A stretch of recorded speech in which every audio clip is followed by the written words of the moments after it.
Friends, स्वागत है हमारे यूट्यूब चैनल पे।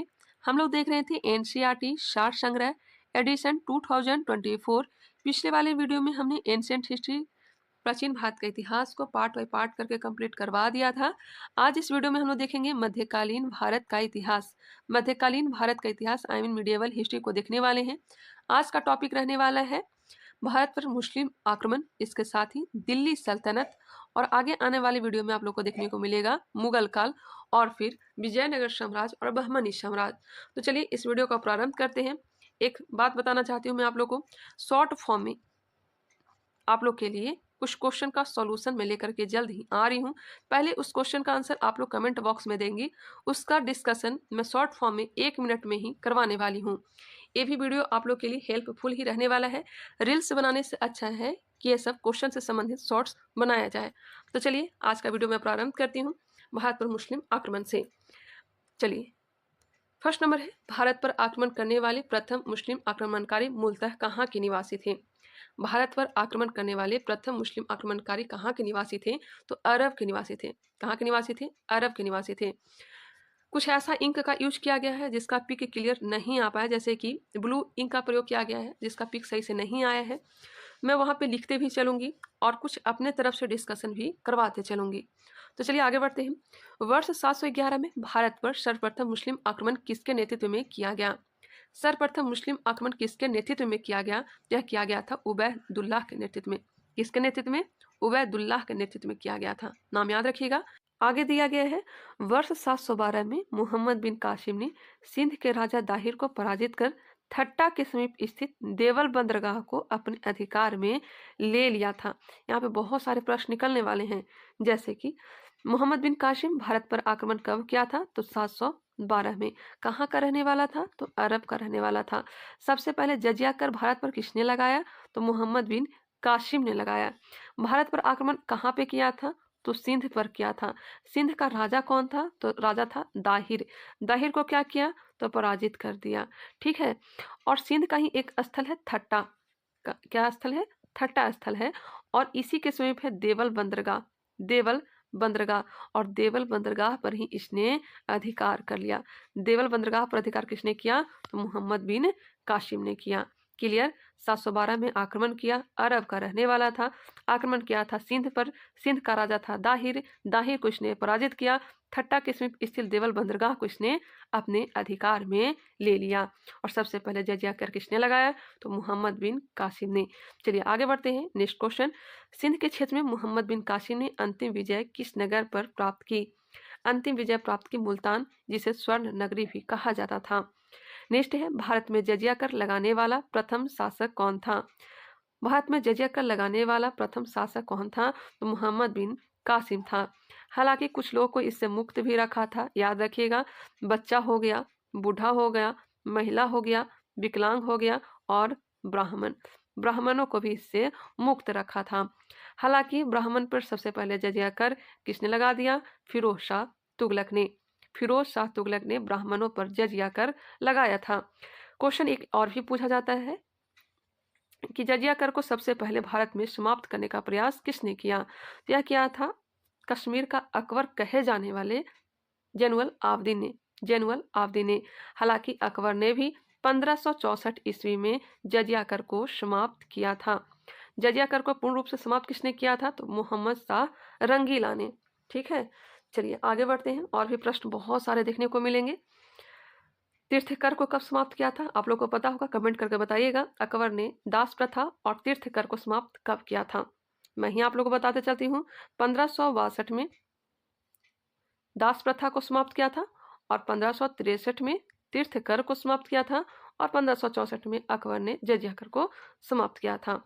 चलिए आगे बढ़ते हैं। सिंध क्षेत्र में अरबों द्वारा किसका प्रचलन प्रारंभ किया गया? सिंध क्षेत्र में अरबों के द्वारा किसका प्रचलन प्रारंभ किया गया?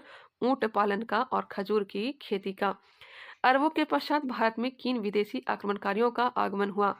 अरबों के पश्चात जो भारत पर आक्रमण हुआ वह हुआ तुर्कों का। तुर्कों का हुआ। तुर्की में गजनवी वंश की स्थापना किसके द्वारा की गई थी? तुर्की में गजनवी वंश की स्थापना किसके द्वारा की गई थी? अल्तगिन गजनी के द्वारा। अल्पतगीन गजनी के द्वारा। लेकिन यह ध्यान रखिएगा, अल्पतगीन ने भारत पर आक्रमण नहीं किया था, सिर्फ और सिर्फ गजनी साम्राज्य की इसने स्थापना की थी। सबसे पहला जो तुर्क आक्रमणकारी जो था, यह कौन था? सुबुक्तगीन था। सुबुक्तगीन, यह कौन था? मोहम्मद गजनवी का यह फादर था, मोहम्मद गजनवी का यह पिताजी था। चलिए, इसी ने पहली बार आक्रमण किया था। तुर्की आक्रमणकारी की मैं बात कर रही हूँ, तुर्की आक्रमणकारी सबसे पहला कौन था? सुबुक्तगीन ही था। नेक्स्ट है, वर्ष 712 में भारत पर सर्वप्रथम सफल मुस्लिम आक्रमण करने वाला कौन था? तो मोहम्मद बिन कासिम था, यह आगे हो चुका। चलिए नेक्स्ट है, सुबुक्तगीन गजनी ने अपने आक्रमण के दौरान पश्चिमोत्तर भारत के किस हिंदुशाही शासक को पराजित किया था? इस क्वेश्चन में मुझे थोड़ा डाउट लग रहा है, आप लोग एक बार कंफर्म करेंगे। सुबुक्तगीन पराजित नहीं किया था, जयपाल ने सुबुक्तगीन को पराजित कर दिया था और उसी का बदला लेने के लिए मोहम्मद गजनवी आया था और मोहम्मद गजनवी ने जयपाल को पराजित कर लिया था और जयपाल ने आत्महत्या कर ली थी, मुझे ऐसा लग रहा है।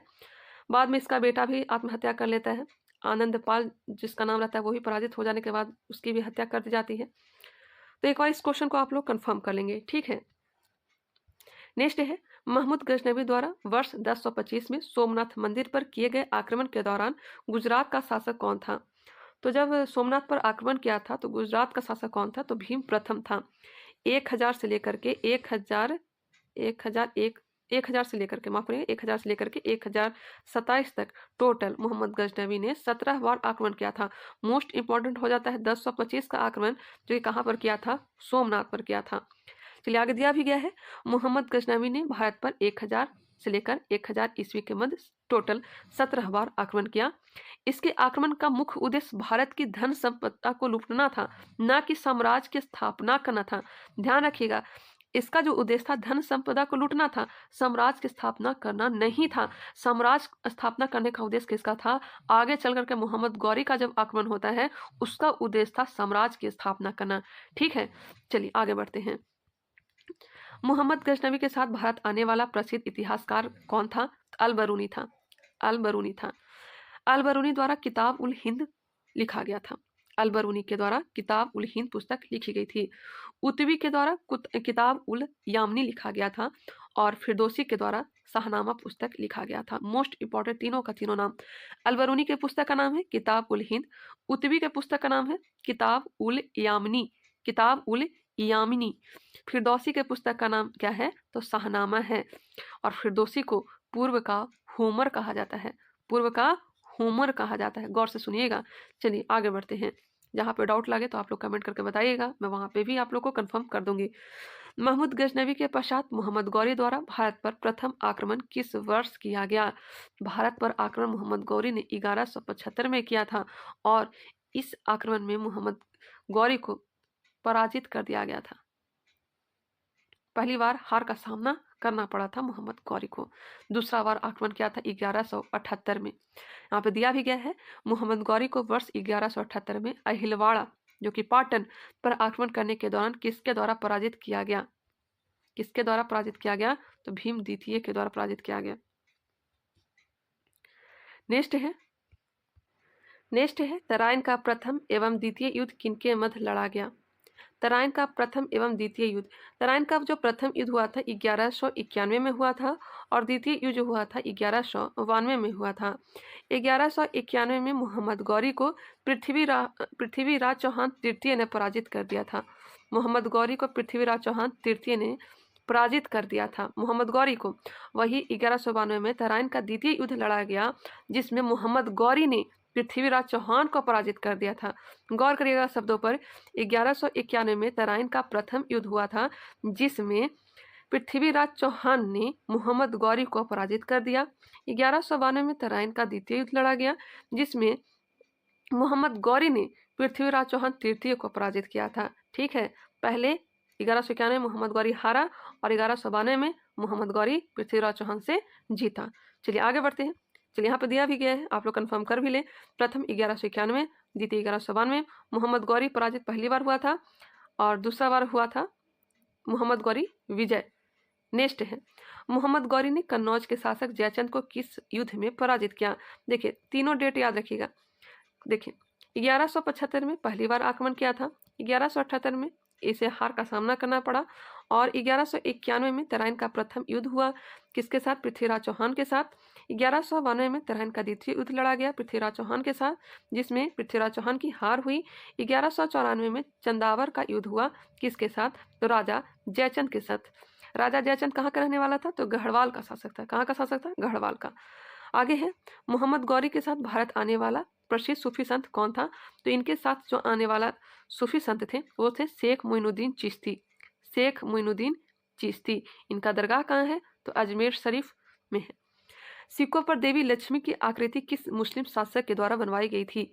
देवी लक्ष्मी की जो आकृति बनवाई गई थी यह मोहम्मद गौरी के द्वारा बनवाई गई थी।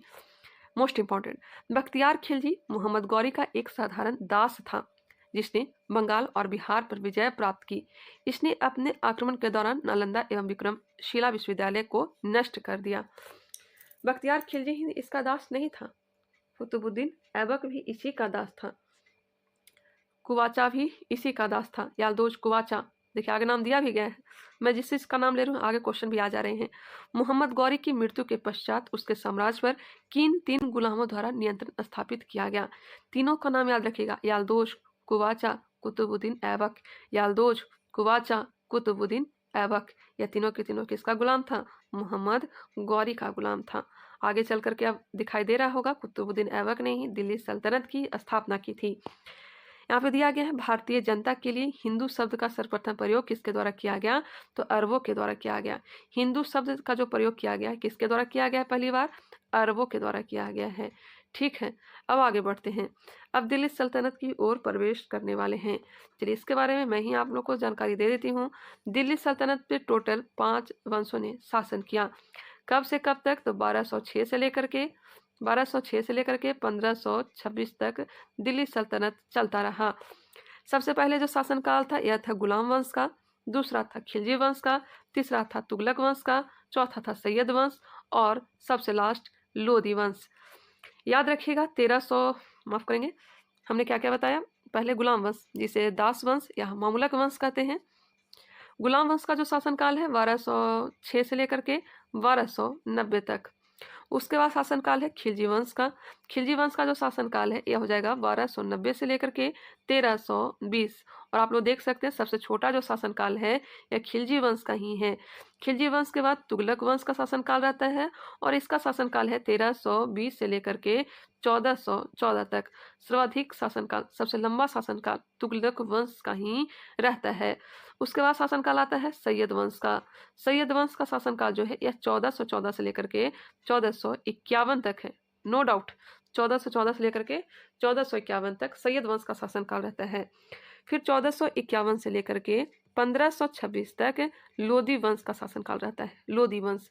और आप लोग को पता होगा 1526 में ही बाबर ने मुगल वंश की स्थापना कर दी थी और 1526 से लेकर के 1857 तक आप लोग को मुगल काल देखने को मिलेगा। चलिए फिलहाल इसे स्टार्ट करते हैं। यहाँ पे भी कुछ पॉइंट दिया गया है, देख सकते हैं। गुलाम वंश में टोटल 11 शासक हुए। लोधी वंश माफ करेंगे खिलजी वंश में 5, तुगलक वंश में 9 और सैयद वंश में 4 और लोधी वंश में 3 शासक हुए। सर्वाधिक शासक जो हुए या खिलजी वंश में हुए। हालांकि सबसे लंबा शासनकाल किसका रहा है? तुगलक वंश का रहा है। ठीक है, गुलाम वंश में कितने शासक हुए? 11, खिलजी वंश में 5, तुगलक वंश में 9, सैयद वंश में 4, लोधी वंश में 3 शासक हुए। गुलाम वंश का शासनकाल हमने क्या बताया? 1206 से लेकर के 1290 तक। वही खिलजी वंश का शासनकाल जो है, खिलजी वंश का शासनकाल जो है 1290 से लेकर के 1320 तक। फिर आ जाता है तुगलक वंश। तुगलक वंश का जो शासनकाल है यह हो जाएगा 1320 से लेकर के 1414 तक। फिर सैयद वंश 1414 से लेकर के 1451 तक और लोधी वंश का हो जाएगा 1451 से लेकर के 1526 तक। और यहाँ पे यही सब का नाम दिया गया था कुतुबुद्दीन ऐबक। इसका शासनकाल जो है 1206 से लेकर के 1210 से है। उसके बाद आराम शाह का शासनकाल आता है और उसके बाद इल्तुतमिश। दिल्ली सल्तनत का जो वास्तविक संस्थापक कहलाता है यह इल्तुतमिश ही कहलाता है। हालांकि संस्थापक कौन है? कुतुबुद्दीन ऐबक 1206 में दिल्ली सल्तनत की स्थापना की थी। वास्तविक संस्थापक कौन था? तो इल्तुतमिश था। याद रखिएगा कुतुबुद्दीन ऐबक के बाद जो शासनकाल है, माफ करेंगे, कुतुबुद्दीन ऐबक के बाद जो शासक बनता है आराम शाह बनता है। उसके बाद इल्तुतमिश बनता है। इल्तुतमिश के बाद रुकनुद्दीन फिरोज शाह। रुकनुद्दीन फिरोज शाह के बाद रजिया सुल्तान शासिका बनती है। 1236 से लेकर के 1239 या फिर कहीं कहीं 1240 दिया रहता है रजिया सुल्तान का शासनकाल। उसके बाद बहराम शाह के बाद मसूद शाह, नासिरुद्दीन महमूद, गयासुद्दीन बलबन, कैकुबाद और गुलाम वंश का अंतिम शासक शमसुद्दीन कैमुश बनता है। गुलाम वंश में भी 3 वंशों का शासन था। कौन कौन सा राजवंश? कुतुबी राजवंश, शमसी राजवंश और बलबनी राजवंश। उसी तरह से खिलजी वंश में अगर आ जाइएगा तो खिलजी वंश का स्थापक जलालुद्दीन फिरोज खिलजी था। उसके बाद अलाउद्दीन खिलजी शासक बना, सियाबुद्दीन उमर बना, फिर कुतुबुद्दीन मुबारक शाह खिलजी शासक बना और फिर नासिरुद्दीन खुसरो खां। यह सब हुआ खिलजी वंश का शासक। तुगलक वंश में आ जाएगा तो गयासुद्दीन तुगलक इसके संस्थापक थे। उसके बाद मोहम्मद बिन तुगलक, फिरोज शाह तुगलक, गयासुद्दीन तुगलक शाह द्वितीय, अबूबकर शाह, यह सब कोई खास नाम नहीं है। चलिए आगे बढ़ते हैं। सैयद वंश में खिज खां संस्थापक था और मुबारक शाह, मोहम्मद शाह और अंतिम शासक अलाउद्दीन आलम शाह। किस वंश का? सैयद वंश का। वही लोदी वंश का संस्थापक बहलोल लोदी, सिकंदर लोदी और दिल्ली सल्तनत का अंतिम शासक या फिर लोदी वंश का अंतिम शासक इब्राहिम लोदी था। ठीक है, चलिए आगे बढ़ते हैं। इसका कलर कुछ और से लिखा गया है, इस कारण से अच्छा पिक नहीं आ पाया है। यहाँ पे कुछ पॉइंट दिया हो गया है। दिल्ली सल्तनत का वास्तविक संस्थापक इल्तुतमिश दिल्ली सल्तनत का वास्तविक संस्थापक था। इसका शासनकाल 1210 से लेकर के 1236 ईस्वी तक था। इल्तुतमिश ने दिल्ली सल्तनत के स्थायित्व के लिए अनेक कार्य किए, जैसे तुर्कान ए चहलगानी का गठन करवाया। तुर्कान ए चहलगानी जिसमें 40 सदस्यों का यह एक गठन था। तुर्कान ए चहलगान विरोधियों का दमन किया, नवीन प्रकार के सिक्कों का प्रचलन किया। टका एवं जितल नाम आता है, जो कि टका जो था चांदी का था और जितल तांबे का था। यही 2 प्रकार के सिक्के प्रारंभ करवाए। इल्तुतमिश ने सुल्तान ए आजम की उपाधि धारण की थी। इल्तुतमिश ने सुल्तान ए आजम की उपाधि धारण की थी। यह दिल्ली को राजधानी बनाने वाला प्रथम शासक था। कुतुबुद्दीन ऐबक के समय दिल्ली सल्तनत की जो राजधानी थी यह कहाँ थी? लाहौर थी। लाहौर से राजधानी चेंज करके दिल्ली किसने लाया? इल्तुतमिश ने। और यह खलीफा से खलीफात भी प्राप्त किया था। चलिए आगे बढ़ते हैं। अब देखते हैं गुलाम वंश के बारे में थोड़ा डिटेल से। 1206 से लेकर 1290। गुलाम वंश की स्थापना किसके द्वारा की गई? कुतुबुद्दीन ऐबक, जो इजी है थोड़ा फास्ट कर लेंगे। 25 जून 1206 कुतुबुद्दीन ऐबक का राज्याभिषेक किस स्थान पर किया गया? यह किया गया लाहौर में। कुतुबुद्दीन ऐबक ने अपने साम्राज्य की राजधानी किसे घोषित किया? तो लाहौर को किया। भारत में तुर्की राज का संस्थापक कुतुबुद्दीन ऐबक को माना जाता है। कुतुबुद्दीन ऐबक ने कभी सुल्तान की उपाधि धारण नहीं की थी, केवल मलिक और सिपह सालार का पद धारण किया। याद रखिएगा, सुल्तान की उपाधि धारण किया था इल्तुतमिश ने। मलिक और सिपह सालार का पद धारण किए हुए था कौन? कुतुबुद्दीन ऐबक। कुतुबुद्दीन ऐबक को उदारता तथा अत्यधिक दान देने के कारण इसे क्या कहा जाता है? लाख वक्स कहा जाता है। लाख वक्स। अत्यंत सुरीली आवाज में कुरान पढ़ने के कारण कुतुबुद्दीन ऐबक को कुरान खा कहा जाता है। नेक्स्ट है, भारत की प्रथम मस्जिद कुव्वत उल इस्लाम की स्थापना किसके द्वारा कराई गई? तो कुतुबुद्दीन ऐबक के द्वारा कराई गई। कुतुबुद्दीन ऐबक ने सूफी संत ख्वाजा कुतुबुद्दीन बख्तियार काकी के नाम पर कुतुब मीनार का निर्माण प्रारंभ करवाया। कुतुब मीनार दिल्ली में ही अवस्थित है। कुतुबुद्दीन ऐबक की मृत्यु कब हुई?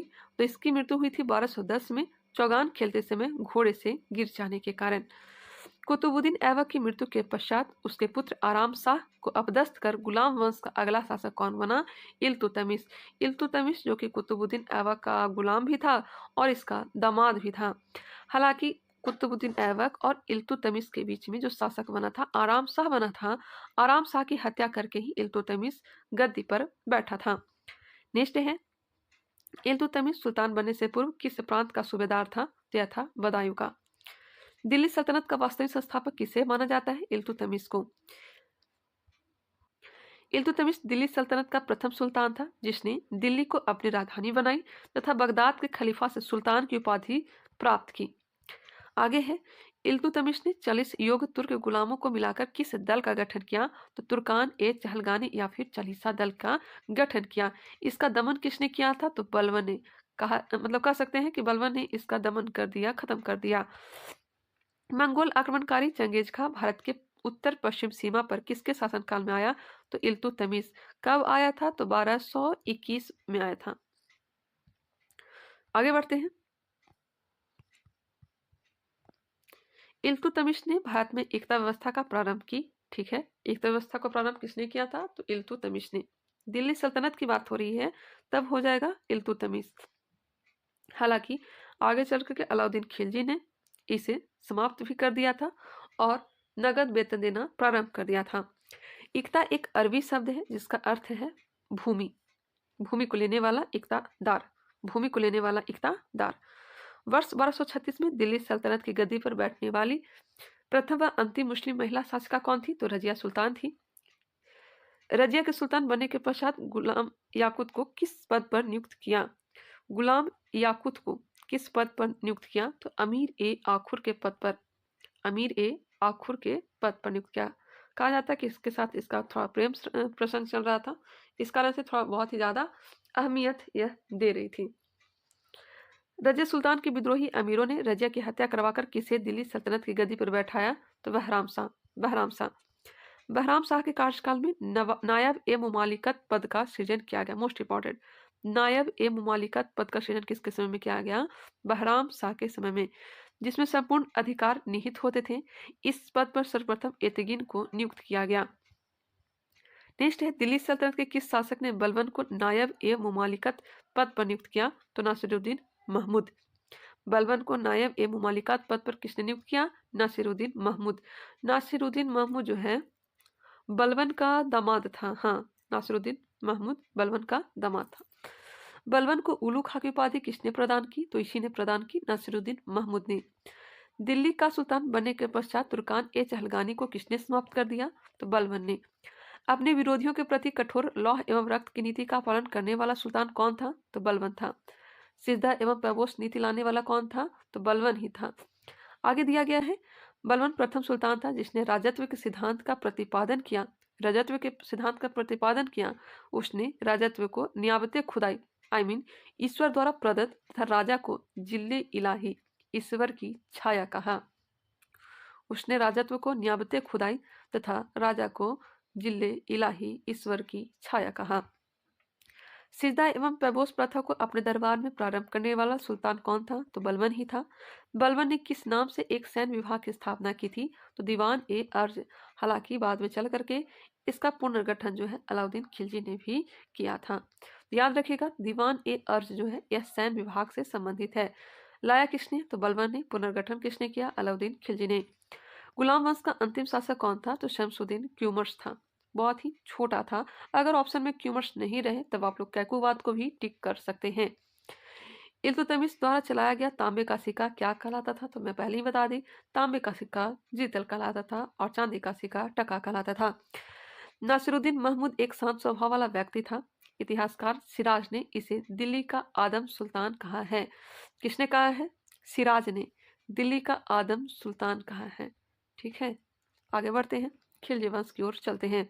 1290 से लेकर के 1320 तक शासनकाल। खिलजी वंश का संस्थापक कौन थे? अलाउद्दीन फिरोज शाह खिलजी। अलाउद्दीन फिरोज शाह खिलजी। मेन जो शासक आते हैं इसमें कौन आते हैं? जलालुद्दीन फिरोज शाह खिलजी, माफ करिएगा, जलालुद्दीन फिरोज शाह खिलजी। इसमें जो मेन शासक जो होते हैं यह कौन होते हैं? अलाउद्दीन खिलजी। चलिए इसे स्टार्ट करते हैं। यहाँ तो थोड़ा मिसप्रिंट हो चुका है, थोड़ा ज्यादा ही। गुलाम वंश के पश्चात वर्ष 1290 में खिलजी वंश की स्थापना किसके द्वारा किया गया था? तो जलालुद्दीन फिरोज शाह खिलजी के द्वारा। ध्यान से सुनिएगा, मैं हौले हौले मतलब आस्ते आस्ते कंप्लीट इसे करवाऊंगी। रक्त और लौह की नीति का त्याग कर, रक्त और लौह की नीति को त्याग कर शासन की उदार नीति का अनुसरण करने वाला दिल्ली का प्रथम सुल्तान कौन था? तो यही था जलालुद्दीन फिरोज शाह खिलजी। रक्त और लौह नीति को त्याग दिया था किसने? जलालुद्दीन फिरोज शाह खिलजी। अलाउद्दीन खिलजी का यह ससुर भी कह सकते हैं या फिर चचा भी कह सकते हैं। नेक्स्ट है, वर्ष 1296 में कड़ा या फिर मानिकपुर में जलालुद्दीन की हत्या किसने की थी? तो इसी का दामाद या फिर भतीजा कहें, दोनों यही है, अलाउद्दीन खिलजी। इसी ने ही जलालुद्दीन फिरोज शाह खिलजी की हत्या कर दी थी। अलाउद्दीन खिलजी के बचपन का नाम क्या था? तो इसका नाम था अली गुरशप। अली गुरशप। जलालुद्दीन की हत्या के पश्चात अलाउद्दीन खिलजी ने अपना राज्याभिषेक कहाँ करवाया? तो बलबन के लाल महल में करवाया।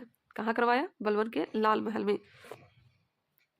अलाउद्दीन एक साम्राज्यवादी शासक था। अलाउद्दीन खिलजी जो था एक साम्राज्यवादी शासक था। वह विश्व विजय प्राप्त करने के साथ साथ एक नए धर्म की स्थापना करना चाहता था, लेकिन नए धर्म की स्थापना नहीं किया था।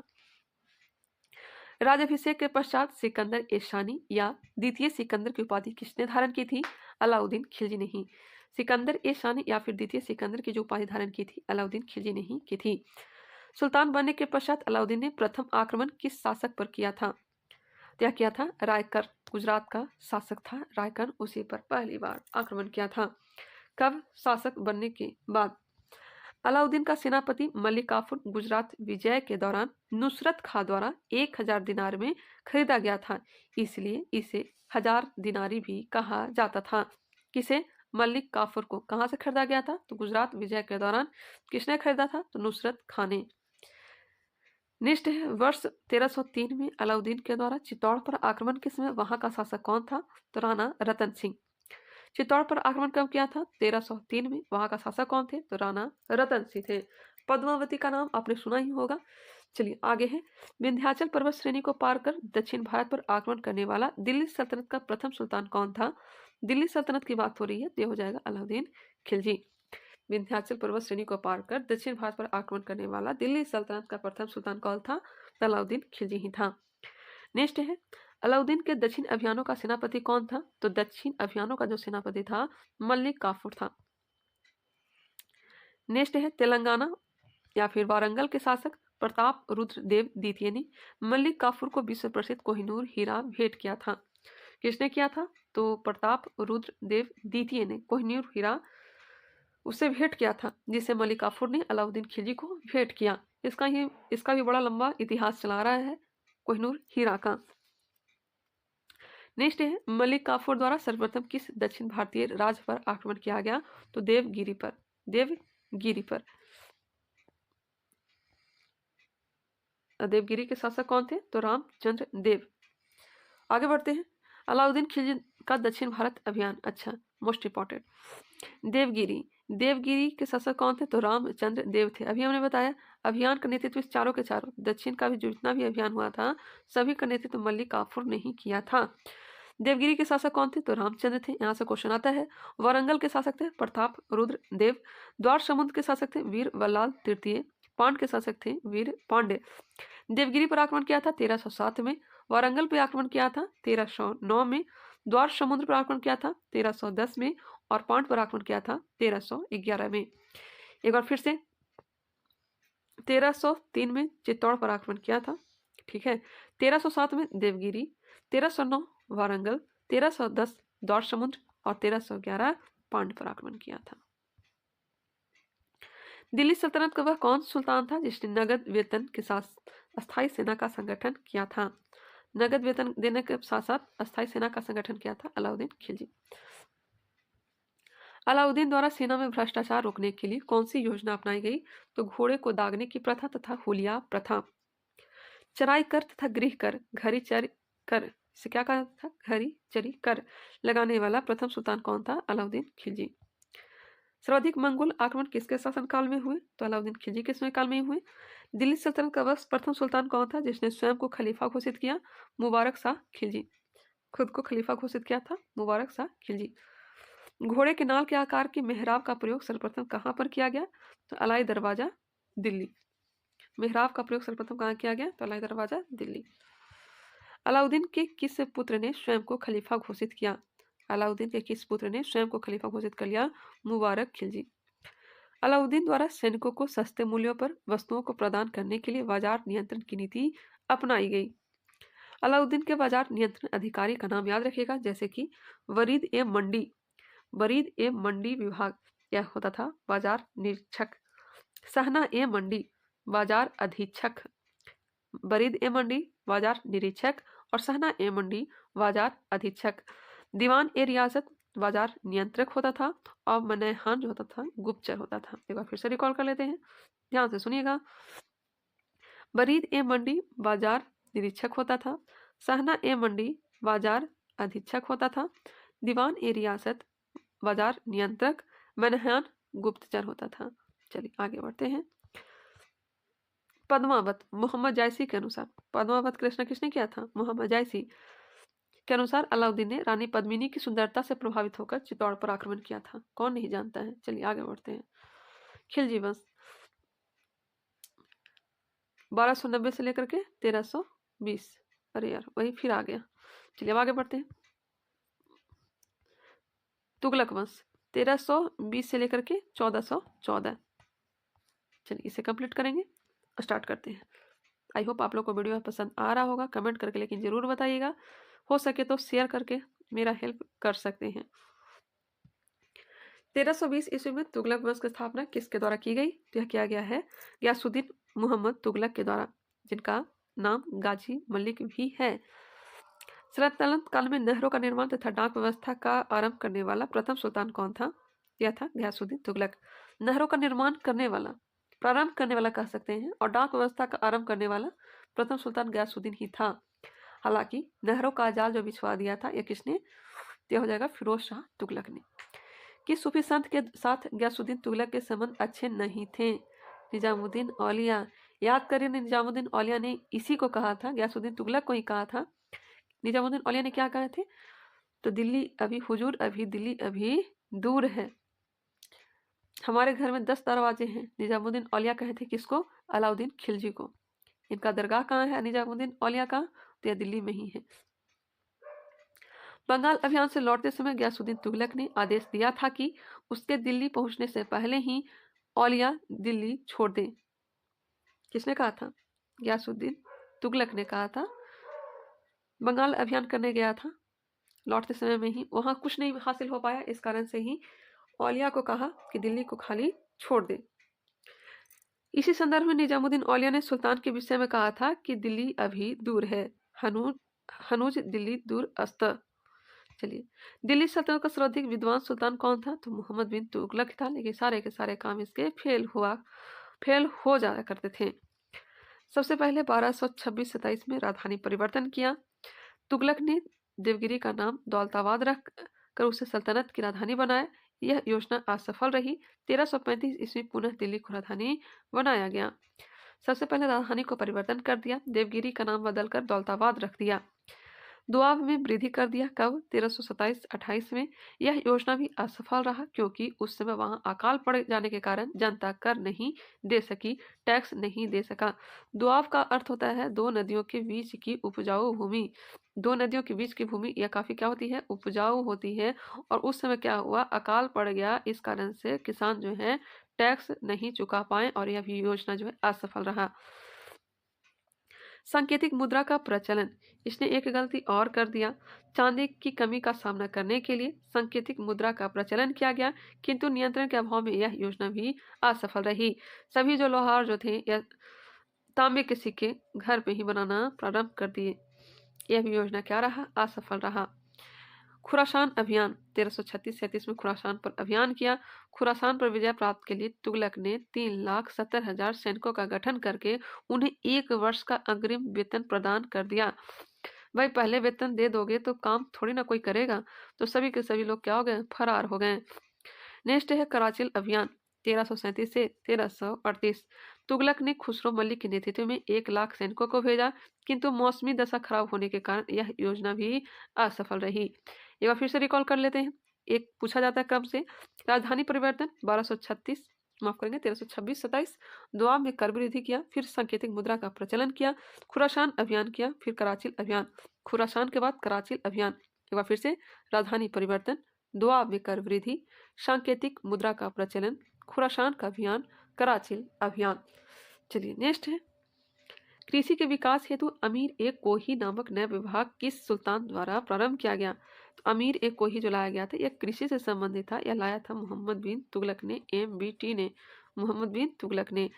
भारत में सर्वप्रथम सांकेतिक मुद्रा का प्रचलन किसके शासनकाल में हुआ? तो सांकेतिक मुद्रा का प्रचलन प्रारंभ हुआ था मोहम्मद बिन तुगलक के समय में ही। मोरक्को निवासी इब्न बतूता किसके शासनकाल में भारत आया था? तो आया था मोहम्मद बिन तुगलक के समय काल में। कहाँ का रहने वाला था? तो मोरक्को का रहने वाला था। इसके पुस्तक का नाम है रेहला। और यह भारत कब आया था? तो 1333 ईस्वी में। कह सकते हैं कि यह कौन सी सदी में आए हैं? 14वीं सदी में। और यही क्वेश्चन जो है बिहार दरोगा में इस बार मेंस में पूछा गया है। चलिए नेक्स्ट है, रेहला नामक पुस्तक रचनाकार कौन है? तो इब्न बतूता। आगे बढ़ते हैं, मोहम्मद बिन तुगलक के काल में ही सल्तनत से विद्रोह कर 1336 ईस्वी में हरिहर एवं बुक्का ने विजयनगर साम्राज्य की स्थापना कर दी। 1336 में ही विजयनगर साम्राज्य की स्थापना हरिहर एवं बुक्का दो भाइयों के द्वारा कर दी गई और इसी के समय ही 1347 में बहमनी साम्राज्य की स्थापना हसन गंगू के द्वारा कर दिया गया। मोस्ट इंपॉर्टेंट याद रखिएगा, मोहम्मद बिन तुगलक से संबंधित 1336 में विजयनगर साम्राज्य इसकी राजधानी हम्पी को बनाया गया और 1347 में बहमनी साम्राज्य की स्थापना हसन गंगू के द्वारा कर दिया गया। कह सकते हैं कि दिल्ली सल्तनत के समय में ही ये जो दो राज्य हैं अलग हो गए थे। नेक्स्ट है, होली के त्यौहार के सार्वजनिक उत्सव में भाग लेने वाला दिल्ली का प्रथम सुल्तान कौन था? तो होली के त्यौहार के सार्वजनिक उत्सव में भाग लेने वाला दिल्ली का प्रथम सुल्तान मोहम्मद बिन तुगलक ही था। किस जैन संत के साथ मोहम्मद बिन तुगलक के संबंध घनिष्ठ थे? तो हो जाएगा जिन प्रभा सूरी। जिन प्रभा सूरी से इनका संबंध अच्छे थे। मोहम्मद बिन तुगलक की मृत्यु किस अभियान के दौरान हुई? तो सिंध अभियान के दौरान। कब हुआ था? तो 1351 में। इसके बाद शासक कौन बना था? तो इसी का चचेरा भाई फिरोज शाह तुगलक शासक बना था। सर्वप्रथम लोक निर्माण विभाग की स्थापना किस शासक ने की थी? लोक निर्माण विभाग की स्थापना किस शासक ने की थी? फिरोज शाह तुगलक ने। टोपरा तथा मेरठ से दो अशोक स्तंभ लेख किस शासक द्वारा दिल्ली लाए गए थे? टोपरा तथा मेरठ से दो अशोक स्तंभ जो है किस शासक के द्वारा दिल्ली लाए गए थे? फिरोज शाह तुगलक। नेक्स्ट है, सबसे अधिक गुलाम किस सुल्तान के दरबार में थे? तो यह हो जाएगा फिरोज शाह तुगलक। कहा जाता है कि इसके दरबार में टोटल 1,80,000 गुलाम या फिर दास रहा करते थे। दीवान ए खैरात इसी ने लाया था। दीवान ए बदगान इसी के समय लाया गया था। ब्राह्मणों पर जजिया कर लगाने वाला प्रथम मुस्लिम शासक कौन था? तो फिरोज शाह तुगलक। पहले ही बता चुकी। हक ए सर्व जो होता था यह सिंचाई कर होता था और इसे मिलाने वाला कौन था? तो फिरोज शाह तुगलक ही था। नेक्स्ट है, फिरोज शाह के काल में स्थापित विभाग। फिरोज शाह तुगलक के समय स्थापित विभाग कौन कौन सा था? दीवान ए बदगान, आगे हमने बताया दीवान ए बदगान ये दासों के देख रेख के लिए था। दीवान इस्तिहाक या पेंशन देने के लिए था। दीवान ए खैरात यह हो जाएगा असहाय लोगों के लिए मदद के लिए। याद रखिएगा, इस्तिहाक पेंशन, बदगान दासों की देखरेख, दीवान एक खैरात असहाय लोगों के मदद के लिए। दिल्ली सल्तनत के तुगलक वंश का अंतिम शासक कौन था? तो नासिरुद्दीन महमूद था। दिल्ली सल्तनत के तुगलक वंश का अंतिम शासक कौन था? नासिरुद्दीन महमूद। किस सुल्तान को गाजी मलिक उपनाम से भी जाना जाता है? तो गयासुद्दीन तुगलक को। नासिरुद्दीन महमूद के शासनकाल में मध्य एशिया के महान सेनानायक तैमूर ने वर्ष 1398 में भारत पर आक्रमण किया था। तैमूर भारत पर आक्रमण कब किया? ये क्वेश्चन पूछा जाता है। तैमूर भारत पर आक्रमण किया था 1398 में। किसके समय काल में? तो नासिरुद्दीन महमूद के काल में। नासिरुद्दीन महमूद के काल में। अब आगे हम लोग देखेंगे सैयद वंश और लोधी वंश। हमने पहले ही बताया सैयद वंश का जो शासनकाल है 1414 से लेकर के 1451 तक और लोधी वंश का जो शासनकाल है यह हो जाएगा 1451 से लेकर के 1526 तक। चलिए स्टार्ट करते हैं सैयद वंश को। 1414 ईस्वी में दौलत खां को पराजित कर खिजर खां ने किस वंश की स्थापना की थी? सैयद वंश की स्थापना की थी। सैयद वंश के संस्थापक कौन है? तो खिजर खां हैं। रैयत ए आला की उपाधि धारण करने वाला सैयद वंश का शासक कौन था? तो रैयत ए आला की उपाधि धारण किया था खिजर खां। सल्तनत काल में शासन करने वाला एकमात्र सिया कौन था? तो सैयद वंश जो था यह सिया था। मुस्लिम जो है दो वर्गों में बटे हुए हैं, सिया और सुन्नी। तो सिया मानने वाला था सैयद वंश। सैयद वंश। नेक्स्ट है, सैयद वंश का सबसे योग्य शासक मुबारक शाह था। इसने तारीख ए मुबारक शाही के लेखक यहिया बिन अहमद सरहिंदी को संरक्षण प्रदान किया। मोस्ट इंपॉर्टेंट, यहिया बिन अहमद सरहिंदी किसके लेखक हैं? तारीख ए मुबारक शाही के लेखक हैं। नेक्स्ट है, दिल्ली सल्तनत में प्रथम अफगान राज के रूप में लोधी वंश की स्थापना किसके द्वारा की गई? तो बहलोल लोधी के द्वारा लोधी वंश की स्थापना की गई। लोधी वंश के शासक के नाम यहाँ पर दिए गए जैसे कि बहलोल लोधी 1451 से लेकर के 1489, सिकंदर लोधी 1489 से लेकर के 1517 और इब्राहिम लोधी जो कि अंतिम शासक और रणभूमि में मारा जाने वाला प्रथम शासक इब्राहिम लोधी ही था। 1526 ईस्वी में पानीपत के प्रथम युद्ध में बाबर के हाथों इब्राहिम लोधी जो है रणभूमि क्षेत्र में ही मारा गया था। नेक्स्ट है, दिल्ली सल्तनत के सुल्तानों में किसने सर्वाधिक समय तक शासन किया? दिल्ली सल्तनत के सुल्तानों में से किसने सर्वाधिक शासन किया? तो बहलोल लोदी ने ही। कितना वर्ष? 38 वर्ष बहलोल लोदी सर्वाधिक शासन किया था। किस सुल्तान के बारे में अब्दुल्लाह ने अपनी पुस्तक तारीख ए दाऊदी में लिखा है कि जब वह अपने सरदारों के साथ मिलता था तो वह कभी सिंहासन पर नहीं बैठता था? यह कहा गया है बहलोल लोदी के बारे में। किसने कहा है? तो अब्दुल्लाह ने अपनी पुस्तक तारीख ए दाऊदी में लिखा है कि जब वह अपने सरदारों के साथ मिलता था तो कभी सिंहासन पर नहीं बैठता था। बहलोल लोदी कितने वर्ष तक शासन किया था? तो 38 वर्ष तक। 38 वर्ष तक। किस सुल्तान ने आगरा नगर की स्थापना कर उसे अपनी राजधानी बनाया? तो सिकंदर लोदी। सिकंदर लोदी ने भूमि की माप के लिए किस पैमाने का प्रयोग प्रारंभ किया? तो गज ए सिकंदरी का। सुल्तान की उपाधि धारण करने वाला लोदी वंश का प्रथम शासक कौन था? तो सुल्तान की उपाधि धारण करने वाला लोदी वंश का प्रथम शासक सिकंदर लोदी था। सिकंदर लोदी ने मुसलमानों में प्रचलित अनेक कुप्रथाओं, मुहर्रम पर ताजिया निकालना, महिलाओं को पीरों की मज़ारों पर जाने या उसकी याद में जुलूस निकालने पर प्रतिबंध लगा दिया था। याद रखिएगा, सिकंदर लोदी जो है मुसलमानों में प्रचलित अनेक कुप्रथा जैसे कि मुहर्रम पर ताजिया निकालना, महिलाओं को पीरों की मज़ारों पर जाना या उनकी याद में जुलूस निकालने पर प्रतिबंध लगा दिया था। आगे है सल्तनत कालीन वंश, वही दिया गया है। चलिए एक बार फिर से देख लेते हैं, देखने में क्या जाता है, थोड़ा सा टाइम लगेगा 2 मिनट। मामूलक वंश 1206 से 1290। दास वंश, मामूलक वंश या गुलाम वंश एक ही नाम है, ठीक है। इसका जो शासनकाल है 84 वर्ष तक है। संस्थापक कुतुबुद्दीन ऐबक है। खिलजी वंश 1290 से 1320 30 वर्ष का शासनकाल है। जलालुद्दीन खिलजी ने खिलजी वंश की स्थापना की थी। तुगलक वंश 94 वर्ष तक शासन किया था, 1320 से लेकर 1414 तक। गयासुद्दीन तुगलक इसके संस्थापक थे। सैयद वंश 1414 से लेकर 1451 37 वर्ष तक। खिजर खां लोदी वंश 1451 से लेकर 1526 और 76 वर्ष तक शासन किया था। बहलोल लोदी इसके संस्थापक थे। नेक्स्ट है दिल्ली सल्तनत के वंशों में सर्वाधिक शासनकाल तुगलकों का तथा न्यूनतम शासनकाल खिलजी वंश का था। कोई बताने की जरूरत नहीं, मैं पहले बता चुकी हूँ। भारतीय संगीत पर प्रथम फारसी ग्रंथ लज्जत ए सिकंदर शाही की रचना किसके कार्यकाल में की गई? लज्जत ए सिकंदर शाही सिकंदर लोदी। सिकंदर लोदी किस नाम से कविताएं लिखा करता था? तो गुलरुखी के नाम से, गुलरुखी। लोदी वंश के साथ साथ दिल्ली सल्तनत का अंतिम सुल्तान कौन था? तो इब्राहिम लोदी ही था। वर्ष 1518 में लड़े गए खतौली के युद्ध, इब्राहिम लोदी को किसने पराजित किया था? खतौली का युद्ध कब हुआ है? तो 1518 या 19, चलिए याद रखिएगा 1518, इसमें दिया गया 1518। इब्राहिम लोदी को किसने पराजित किया था? तो राणा सांगा ने। पानीपत के प्रथम युद्ध में बाबर ने किससे पराजित किया? तो इब्राहिम लोदी को। किस सुल्तान की मृत्यु के पश्चात भारत में मुगल वंश की स्थापना हुई? तो इब्राहिम लोदी। इब्राहिम लोदी दिल्ली सल्तनत का एकमात्र सुल्तान था जो रणभूमि में वीरगति को प्राप्त हुआ, पहले ही मैं बता दी। भारत में पोलो खेलने का प्रचलन किस शासक ने किया था? तुर्कों ने। पोलो खेलने का प्रचलन प्रारंभ किया था तुर्कों ने ही। सल्तनत काल में दस्तार बदगान किसे कहा जाता था? दस्तार बंदान किसे कहा जाता था? उलेमा को। किस भारतीय ने संगीत यंत्र तबला एवं सितार का प्रचलन किया था? अमीर खुसरो। हिंदी खड़ी बोली का जनक किससे माना जाता है? अमीर खुसरो को। सिकंदर लोदी द्वारा फारसी भाषा में अनुवादित ग्रंथ फरहंगे सिकंदरी संबंधित था या संबंधित है आयुर्वेद शास्त्र से। चलिए आगे है। फिरोज शाह तुगलक ने लगभग 300 नगरों की स्थापना की जिसमें फतेहाबाद, हिसार, जौनपुर तथा फिरोजाबाद शामिल है। आगे बढ़ते हैं, विजयनगर साम्राज्य को कंप्लीट कर लेते हैं, उसके बाद हम लोग मुगल काल में प्रवेश कर जाएंगे। तो चलिए आगे वीडियो में विजयनगर साम्राज्य को कंप्लीट करेंगे। मिलते हैं नेक्स्ट वीडियो में। आई होप यह वीडियो आप लोग को पसंद आया होगा। एक क्लास और ले लेंगे और दिल्ली सल्तनत को समेट करके मुगल काल की ओर प्रवेश करेंगे। अगले वाले वीडियो में भक्ति और सूफी आंदोलन भी देख लेंगे। मिलते हैं नेक्स्ट वीडियो में, तब तक के लिए धन्यवाद।